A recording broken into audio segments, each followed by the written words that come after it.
What up, YouTube? Welcome to another episode of kevmacvideos, True Stories.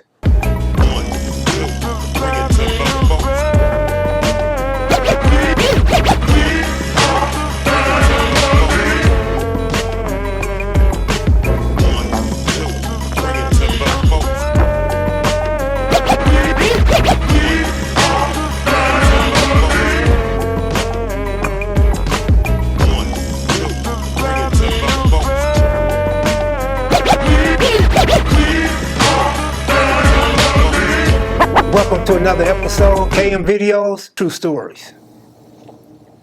Today's episode takes place in 2004 in Inglewood, California. Now, back to the last story. My sister done married this Reverend Stone of Price Chapel AME on Slauson Avenue. It's just like a block and a half away from the house. Well, one day I see some papers on the table, and I be a little bit nosy. I pick the papers up and I see his Stone's earnings for the year and, you know, his job. And man, this dude worked at FedEx and he was making less than minimum wage. He was working part-time, and it must be a definition called part-time, because he was only working like 8 hours a week. As I'm looking at Stone's income papers, I noticed they're taking out money for child support. So this dude ain't making no money. And my sister's living lavish and doing all these good things and have nothing to offer me or my brothers in prison. Getting kind of peculiar around the house. And the homie, baby S-Mac, ran a property check and found out my sister took out 168 racks out the house. So my sister had ulterior motives, and this dude is benefiting from this money. And I'm hot. You know, I tell my sister, you gotta go. We're gonna get rid of this house.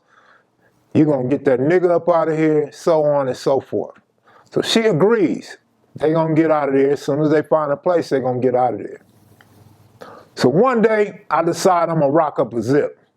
But the kitchen is filthy as hell.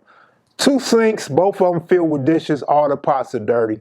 Only thing clean in the whole house is probably a spoon and a beaker. So I take one side out the sink where the garbage disposal is, set everything up on the counter. Whip up the zip, just like that 1980s caviar, pure white. And it looks like a cookie, but it looks more like cookie dough than it does a cookie. And I leave it on the counter. And I leave, I go about my business, go do some gambling, go do some hanging out. And I come home, and the Reverend's at home. I go in, I'm like, damn, the Reverend's here. I left my shit out. I go in the kitchen. This fool is trying to make him something to eat. Not only is he broke, he's hungry as a mug. So he's in the kitchen making him something, but the dishes are still dirty. And I'm looking. I don't see the beaker. Now I find the beaker's empty. I immediately go off on dude. I'm like, hey man, did you see what was in here? He said, yeah, I seen it. Well, where is it? He said, I poured it out. You did what? I poured it out. I collar him up real tight. I'm all up in his face. I hold my breath, wasn't smelling too bad that day. Man, I'm ready to just murder this dude, man. But I'm also thinking he's a damn Reverend. If he come to court on me, I'm a 3-striker, they gonna believe the Reverend. You know what I'm saying? They got so much game. They like pimps when they start talking. But I really want to do something to him so bad. And I let him go, and I look in the sink, and I tell him, man, that's a lot of money you done threw away, man. I'm gonna beat your MF ass. So I look, I don't find nothing. I find like a little dot, like a broken piece. Just like probably $20 worth. So I'm like, okay, it's something here. He ain't smoke it up or nothing. He didn't go to the block and sell it or nothing like that. I go into the garbage disposal, and luckily it's there. The whole cookie is in the garbage disposal. And you know it can't just fall in the garbage disposal. So he had to apply some type of pressure to force it down in the garbage disposal. So now I'm not so mad at him, but I read him his rights.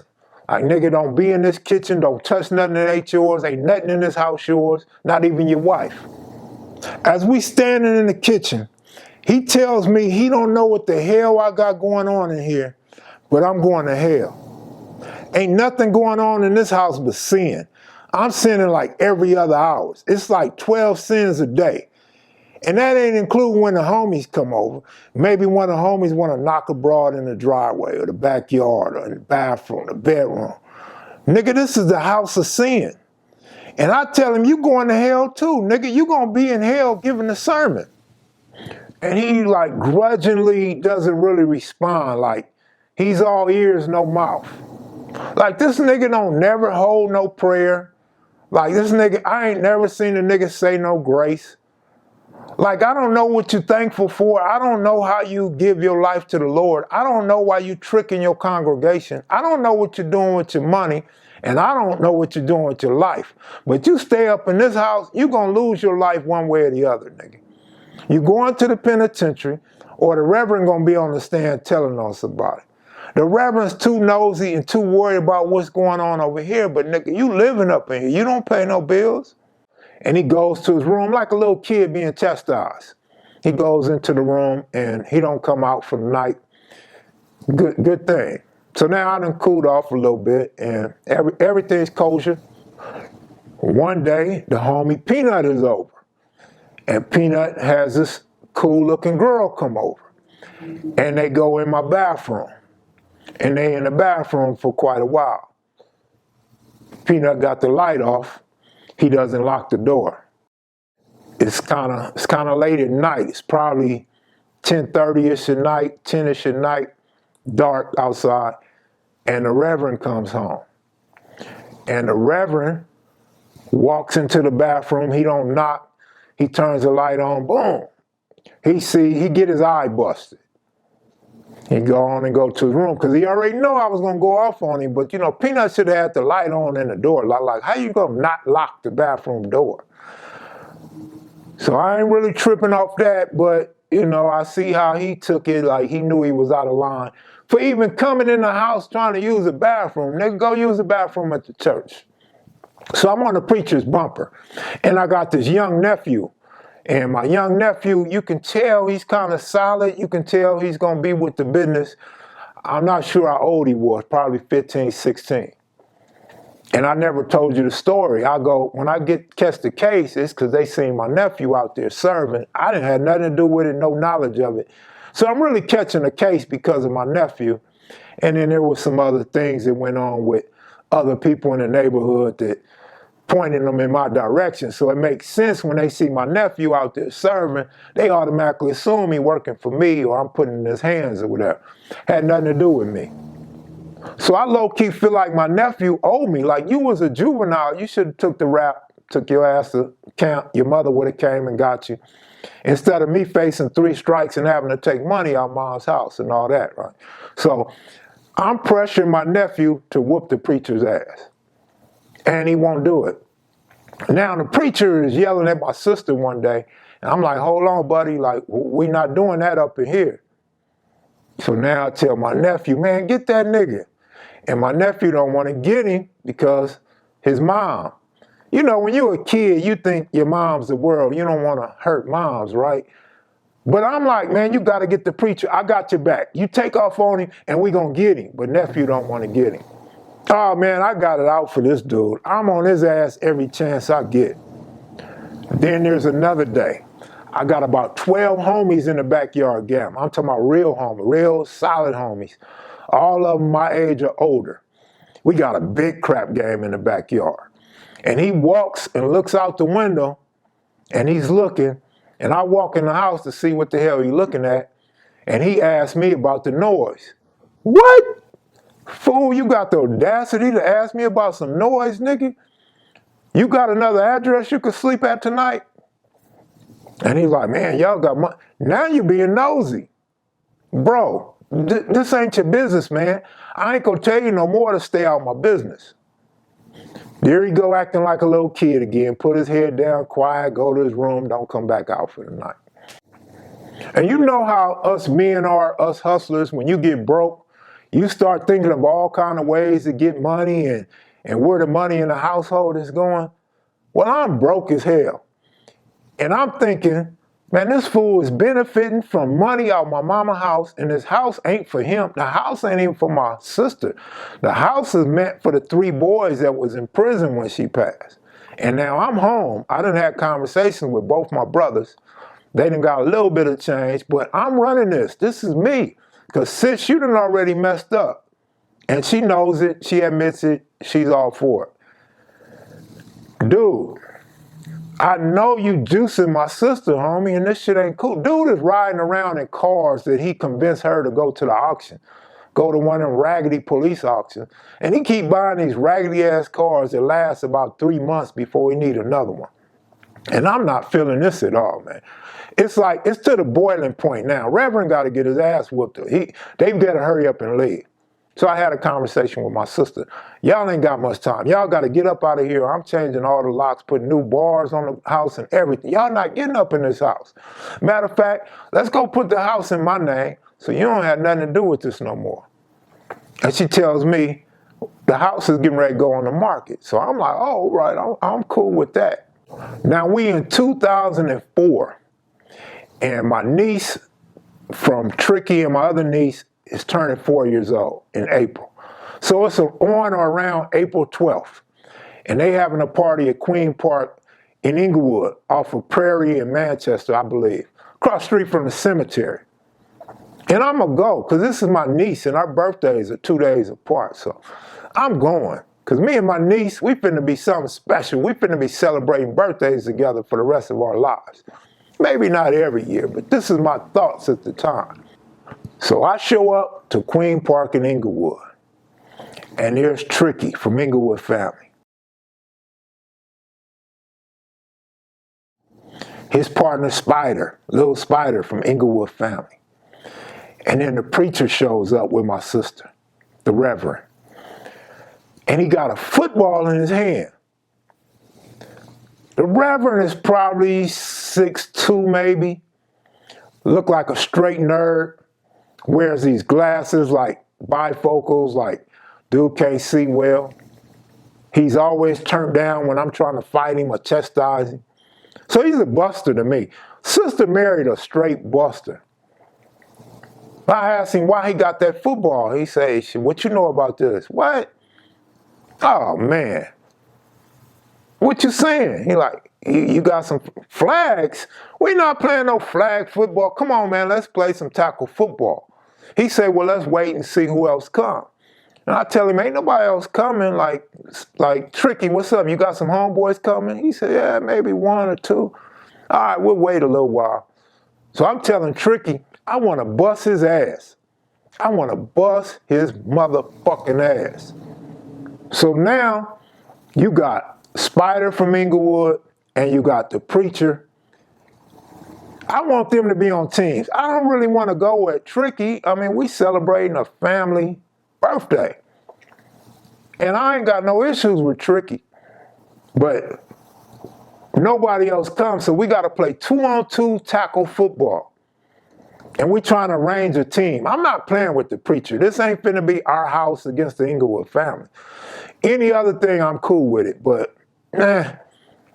we picked the teams, and it's me and Tricky versus the preacher and Lil Spider. That shit made my day. I get to bust these dudes up.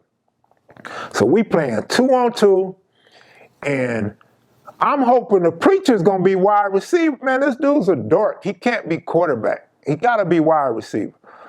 I'm finna be like Atwater on his ass. But lo and behold, he wants to play quarterback and Spider receiver. So, okay, I'm cool with that. Let me bust Spider up real quick. And I'm telling Tricky, we're going to rush the quarterback. We're going to bust the quarterback up. So I'm trying to play corner, safety, and blitz too. And ain't nothing working. The preacher is fast, and the preacher is strong. It's hard to bring this dude down. In fact, it's hard to catch him. Me and Tricky, if I remember correctly, we looking at each other, and we can't believe what the hell we seeing. Like, we thought we was playing a dork. And, you know, Tricky kind of laughs a lot. Tricky was laughing. And I'm just in shock, like, damn, I really don't want the preacher to beat me. Then he had bragging rights. So we playing football. I don't know what the score was, but we going back and forth. They probably up a touchdown, and we playing and we getting tired. And we having fun, though. It's a fun game, man. And I remember one time, the preacher, he backs up, he throws a quick pass to Spider. Boom! I blast Spider. I put Spider on his ass. Spider's actually on his back, and he's looking around like, who done it and why? And I look at Tricky, and Tricky's looking at Spider, and it's like Tricky don't know what to do. Like, should Tricky be mad at me? Should Tricky be helping Spider up? Like, Tricky's caught in between. This is how I take it, how it looks to me. He don't really know what to do. But he ain't feeling that Spider got his ass put on the ground. So I'm cool now. I done hit Spider. I done got a cool one on Spider. I'm good now for the rest of the day. We could quit now. We could go eat cake and ice cream. You know I love ice cream. And all that. So after I put Spider on his back, we take a quick break. This is like our halftime or timeout. We take a quick break. And now me and Tricky are trying to explain to Spider that we want to get the Reverend. We're trying to get the Reverend, homie. We need you to quarterback and throw him the ball. We need you to let him get the ball on the kickoffs, quit getting the ball. Spider seems to be more combative than anything. He's being competitive. He wants to win the game, it appears. He ain't really hearing us. So we go back out there and we hitting hard now. Because me and Tricky know we at a disadvantage. We out there hitting hard. Me and Tricky are two skinny dudes, man. But now we out there like Mike Singletary and Dick Buckus. We out there hitting like Atwater and Jack Tatum. The preacher can't get Spider the ball. We got like a 3-second or 5-second count before the quarterback can run. And he's not getting the ball off to Spider, and he's not running on us like he was. So now they got to do something different. So now Spider is quarterbacking, and the Reverend is the wide receiver. And Tricky is not even trying to get Spider. He's not trying to hit Spider at all. He's like a spy. He's just sitting in the middle. And Spider throws the preacher the ball, and boom, I hit the preacher up top. Tricky grabs him on the bottom. Fucked him up. But he all right, though. Preacher's a tough guy. I wasn't expecting the preacher to be so tough and have so much heart. I'd never seen that in him before. Now me and Tricky are talking it over. And we got a plan now. Tricky's going to stay going low, and I'm going to stay going high. The Spider throws the Reverend the ball again, right up the middle, right to us like candy. Tricky goes low, wraps him up real good, and I blast him. Boom! And me and Tricky high-fiving, man. We high-fiving like, nigga, we celebrating like we won the game because we done bust this fool's ass. And now I'm telling Tricky, like, you want to get him too? Tricky like, man, I don't care. So now I grab the Reverend low, and Tricky blasts him. Boom! Put him on his ass. Man, we clowning, we having fun. Nevertheless, we started winning the game because everything's going our way now. And Spider understands what's going on. Spider ain't even trying to win the game now. We just attacking the preacher. Now that the game is over, I feel vindicated, I feel cool, and the preacher's tired. He's sitting on one knee with the football. And I walk over to the table where we gonna eat at, and I tell my sister, go get your husband. And she looked, and she said, what's wrong with him? I don't know, but go get him. My sister wasn't for none. She like, screw him. Screw him. Yeah, that's right, sis. Screw him. I don't know why you married that punk ass nigga anyway. And we just going back and forth, you know, sister's on my side, you know, and she's basically saying she don't give a damn about him. And this is how me and Tricky, we got real cool. Man, me and Tricky was cool as hell after that, man. At the end of the day, we go home. The Reverend needs to take a bath in Epsom salt. Like, he's sore as hell.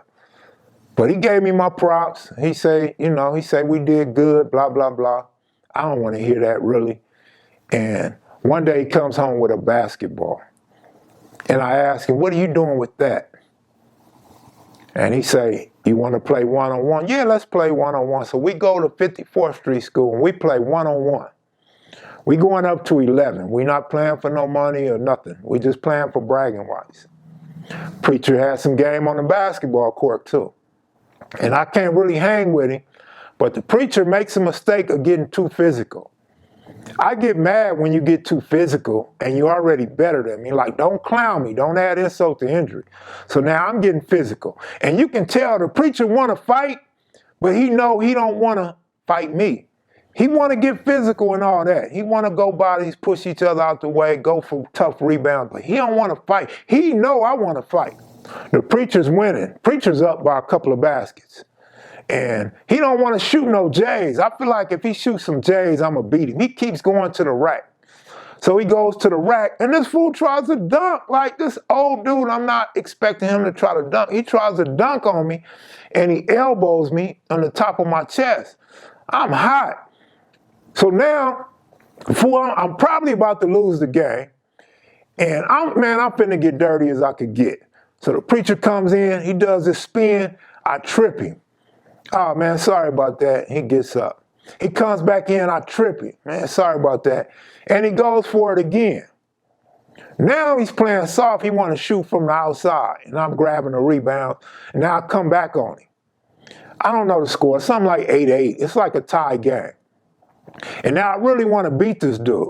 And I go to the rack and he hit me in my mouth. I'm assuming it's on purpose because we playing physical and I done tripped him. I collar him up. Man, what you doing? He like, it was an accident. Man, fuck your accident. He like, you done tripped me a couple times and I ain't say nothing. You better not say nothing. I'm treating the preacher like a punk. I'm now Loco Bam and he's young Kev-Mac. Well, I go to take out and I throw the ball at him in his chest and he catch the ball. Like, man. And he throws the ball back. And I throw it back to him again. Check up, nigga. And he throws the ball back to me. Man, he laid down after that, man. I beat him. I'm like, no, take your punk ass home, man. Don't come out your room. Man, I felt good about all this, man. But shortly after, in 2005, we put the house on the market, sold the house. And that was the end of Eileen. No more EG stories, man, after 2005. I want to thank you guys for watching. Be sure to hit the like button. If you're new to the channel, please subscribe. I'll probably do a Slip Rock story next. I'm not sure, but y'all take it easy, man. Much love. Salute.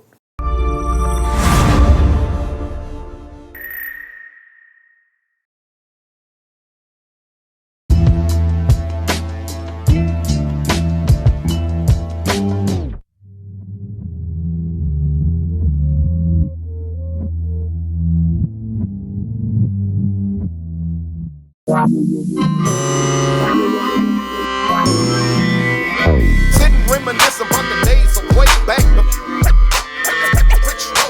Big kid, dollar folders, gun holders with the gym on the rollers. Keep taking the fire, but the dope shots don't make dollars. It don't make sense.